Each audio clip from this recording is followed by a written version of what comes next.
আসসালামু আলাইকুম। আজকের রেসিপি চিংড়ি মাছের মালাইকারি। কেটে ধুয়ে পরিষ্কার করে 500 গ্রাম গলদা চিংড়ি নিয়েছি।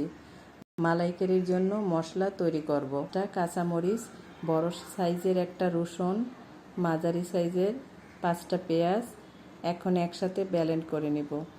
পোলাও কিংবা গরম ভাতের সাথে খেতে অসম্ভব মজার এই মালাইকারি।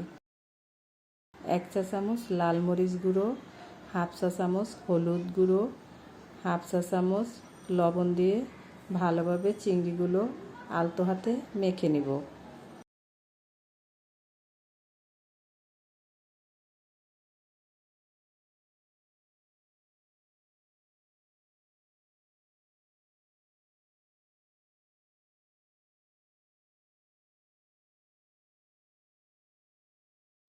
এবার চিংড়ি হালকা ভেজে নেব।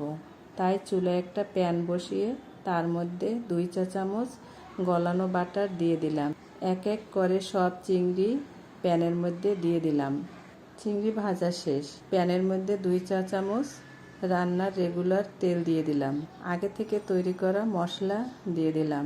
1 চা চামচ ধনিয়া গুঁড়ো, হাফ চা চামচ হলুদ গুঁড়ো, 1 চা চামচ লাল মরিচ গুঁড়ো, হাফ চা চামচ জিরা গুঁড়ো, হাফ চা চামচ লবণ দিয়ে অল্প পরিমাণে পানি দিয়ে ভালোভাবে কষিয়ে নেব।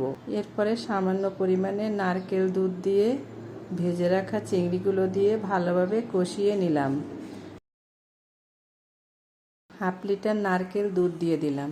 1 চা চামচ চিনি দিয়ে ঢেকে 5 মিনিটের মতো মাঝারি আঁচে রান্না করব। আবার ঢেকে 2 মিনিট মাঝারি আঁচে রান্না করব।